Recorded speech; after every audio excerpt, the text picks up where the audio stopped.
These episodes do not have any video recording. We wanted to just provide a video in the background, so enjoy my recording space.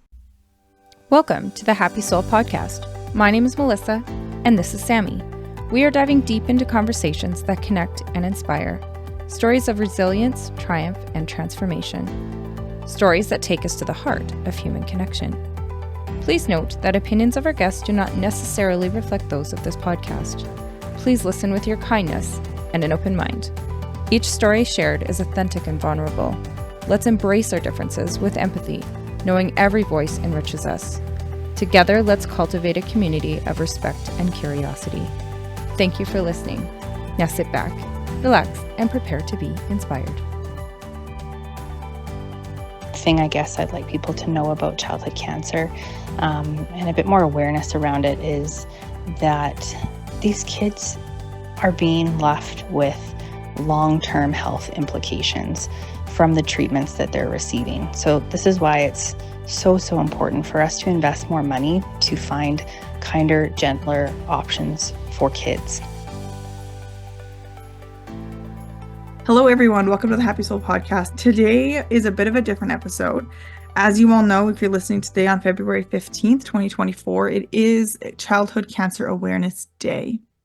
This episode actually came from, we had put out on our stories a sticker asking for people to reach out about topics they'd like us to talk about. And Claire reached out and said that we should talk about childhood cancer. And we were like, absolutely. It came up that February 15th was Childhood Cancer Awareness Day. And we said, let's put an episode out. If you didn't already know, we are doing a mini series in September for childhood cancer awareness, which will have multiple different people telling stories. And we'll probably get a few other different people on to chat about it as well. In this episode today, though, we are chatting with Claire. Claire shares with us a bit of her story, a bit of statistics around childhood cancer and what that looks like for a family. The most amazing part of this episode is Claire's willingness to do this while she was going through a really, really hard time, one of the hardest times of her daughter's treatment. And they were in the hospital for chemo treatment while we were getting this episode ready to go. So that meant that the episode was recorded back and forth through WhatsApp. We asked a question, she gave an answer. So it is a little bit of a different format, and I apologize. Some of the recordings are while I was driving in my car. So Claire did a great job at recording in pure silence, and I did not, but we're really, really excited about it. It's a must listen to get more information on this topic. So Melissa, I don't know if you have anything that you want to say before we jump into our questions with Claire. I think you said it all right there, just that this is a different kind of format because we're kind of recording in little pieces and we haven't had a chance to sit down and chat with Claire yet, although it is in the plans to when things kind of settle down for them. But we're just really grateful to Claire to opening up to us, and she's just been a pleasure to be able to chat with. So yeah, here we go. So our first question for Claire was asking Claire if she could tell us a little bit about herself, her background, her story, because she has, since her daughter was diagnosed, she has been such a huge advocate for childhood cancer awareness, raising funds in all different types of ways. Have a listen.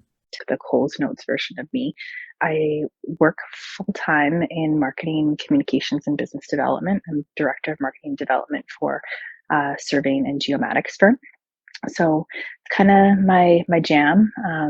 Advocacy, marketing, branding, all those things. So the reason why I think I'm doing so much right now with advocacy around childhood cancer awareness is, one, because I think it's very important, and I think that there's a lot of awareness that's lacking in this space. Two, it's a great distraction for me. And three, because I feel like I'm actually able to put my skills and abilities into something that provides a lot of purpose. Married 15 years, got married at a young age. We were just babies. And we have one other daughter. Her name is Indy. She's 8 years old. So the girls are just 3 weeks shy of 2 years apart. So close in age, get along so well, which I'm so grateful for. But that's certainly done a number on our family for sure with the Sloane's diagnosis. I feel like this is a whole other story, but I've certainly dealt with a lot of anxiety from a very, very young age. Separation anxiety when I was really, really little, not being able to leave my mom, and really struggled in my early 20s feeling okay about going to work every day because I had so much anxiety around work and why I was there and what I should be doing. And I guess the reason I share that is because it's just crazy how much we can change and how much we're actually capable of. If you had asked me in my early 20s if I would be able to deal with a stage 4 cancer diagnosis for my child, I would have laughed in your face. So we can change. And I think that's really important to note. A bit of background for the listeners as to why I'm doing this over voice memo is because a little bit busy right now. My daughter is in the thick of high dose chemo and stem cell transplant number 2.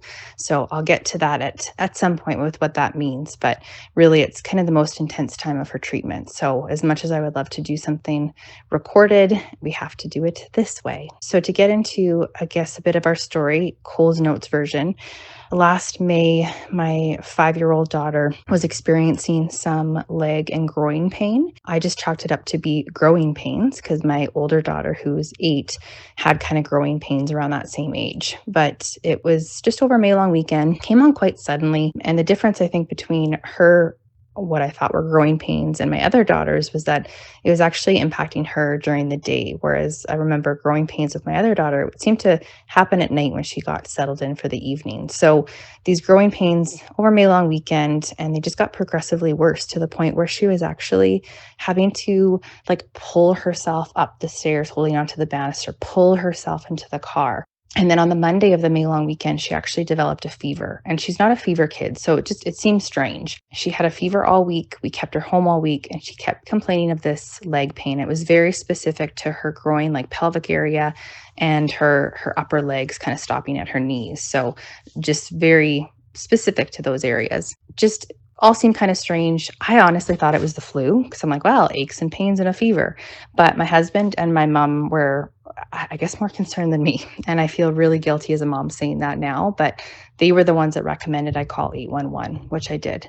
So on the Friday, called 811, talked to the physician, and he did say that the bilateral leg pain and a fever with no other symptoms was a bit of a cause for alarm. I share those symptoms with a bit of disclaimer because I don't know what it was about that conversation that made him think it was a bit alarming. I think it's because it was very specific with her leg pain and the fact that she was actually having to pull herself up the stairs holding onto the banister. I don't want every parent with kids that have pain and a fever to think, oh my gosh, my kid has cancer. But I think it's good to listen to your gut and your intuition. And if something doesn't feel right, get it checked out, ask for answers, and dig a little bit more. So I decided that Friday night to go into the children's hospital. We went into Emerge. Still wasn't really feeling this was much of anything. I remember asking her on the car ride, do your legs really hurt? Because I don't want to go sit in Emerge for 5-6 hours for nothing. And now, of course, I feel terrible even asking that question. But what can you do as a parent? I think that's just kind of, our mind goes to, this is probably nothing, because most often it's not, because childhood cancer is rare. And anyways, so without getting into it too much, they did blood work, which was great. I'm glad they took it very seriously and did blood work right away, because I've heard stories of people not taking these things seriously and not doing blood work. And then obviously some kind of numbers came back funny from that. Long story short, we were told we were going to be admitted. And at that point, I still didn't know what that meant. This was at 2 a.m. and I didn't know what that meant. I didn't really know what the blood results meant when they talked about platelets and hemoglobin being low. Now I know what that means, but at the time I didn't. But anyways, we were admitted, met with the hematologist, and he was actually thinking it was leukemia. He was really great. I remember him. We actually haven't had him as a doctor since, but he was really great with his words, very careful with his language because the girls were in the room when he was talking to us about all of these numbers. And I remember pulling him out of the room and just saying, I just want to confirm you're talking about cancer. And he said, yes. And that's obviously when my heart sunk. I remember bursting into tears in the hallway. And that's really when reality, well, it didn't sink in. I want to say it sunk in, but it didn't. It just didn't seem real. I remember for a good week, I just kept saying to myself, how is this real? How is this real?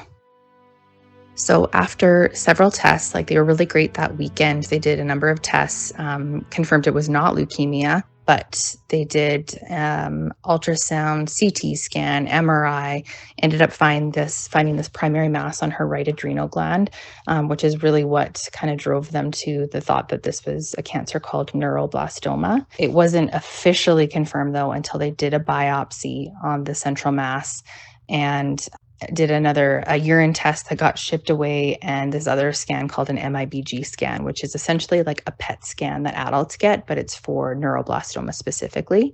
So once all of those things came back, they determined, yes, this is neuroblastoma. Honestly, by that point, though, we had already been told it was neuroblastoma, and we were already sat down to talk about the treatment protocol and what that looked like for this type of cancer. So with that kind of sit down, it was the Friday, so she was diagnosed, I guess, kind of the Monday. So it took about a week. That Friday, we sat down with our primary oncologist, and she started to go through the treatment plan. I remember that conversation. I said to her, is this like a see you later, enjoy your life, go home talk? And she was like, oh, no, no, no, no, no. Like, no, it's not like that. Because when I heard, to back it up, it was high risk stage 4 neuroblastoma. I was like, holy shit, pardon my language, stage 4, like this is serious. And it is. But there's certainly a protocol that they put in place for this type of cancer. Neuroblastoma is the cancer of immature nerve cells. So what's crazy with this type of cancer is she would have had these neuroblastoma cells in utero, so before she was even born. There's no cause, no rhyme, no reason, just quite honestly shitty luck, which is the case with most childhood cancer, which is just awful and hard to accept. But yeah, so that's why she was considered high risk, because she was quite old to be diagnosed with neuroblastoma. A lot of kids are around kind of 12 to 18 months. So these neuroblastoma cells were just laying dormant and decided to rear their ugly head when she was just about 6 years old. So when we got into the treatment protocol, that's when we were kind of told the prognosis for survival rates. And when the oncologist told us that the survival rate was around 60% chance of survival over 5 years, I remember crying and I burst into tears. And you'd think that those would be sad tears because it's still a very scary number. But I had been Googling, which we do as parents, but we should not do. And Google was like anywhere from like 20 to like 38% chance of survival with high risk stage 4 neuroblastoma. So obviously Google is not up to date, because the new childhood oncology group protocol, so the COG protocol that she's on, just over years of kind of testing and studying and trying different treatment plans, they landed on this one, which had the best success rate of 60% over 5 years. So the proposed treatment plan consisted of 5 rounds of induction chemo. So some of it was outpatient and some that we were admitted for, followed by a surgery to remove her primary mass and her right adrenal gland, 2 rounds of high-dose chemo and stem cell transplant using her own stem cells, which is where we're at right now, followed by radiation and then 6 months of immunotherapy, which is considered kind of the maintenance term.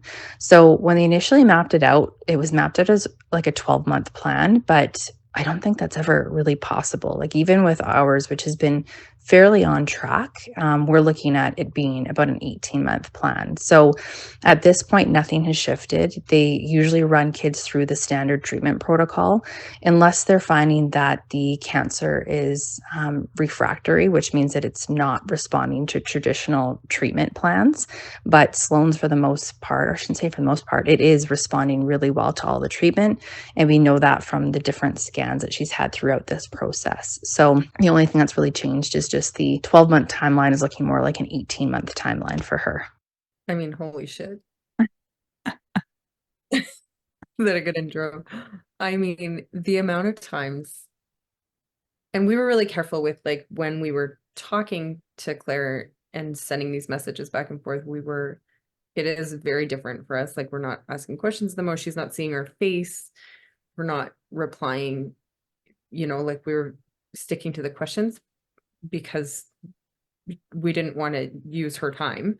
At the amount of times I caught myself like, and just catching my breath and just like, and now again, this is the 3rd time listening to it. And I'm still just like, it just is unreal. Anyway, one thing that I was thinking of when I was listening to her, I mean, the one thing that that caught my breath is when she said that the in utero thing, that these cells are in utero. I was like, oh, what?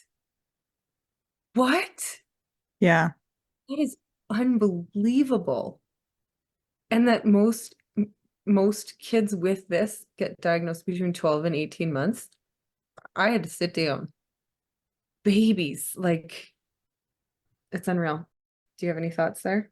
Yeah, I just think it's wild. Like and this isn't meant, this is just coming straight from my heart. So this isn't meant anything like, I just try to put myself in that person's shoes. When I'm listening to someone's story, like I really try to, in the sense of like, how would I be in this? Like, how would I feel if this is how this situation played out for me? And what I think about is Claire. I don't think Claire needs to hold any guilt at all for, do your leg really hurt that badly? Do we need to go sit in the emergency waiting room? And I don't like, so I say this with like, I don't think there needs to be guilt there. But I know if that was me, I would sit there feeling so guilty that I had asked my kid, do you really need to go?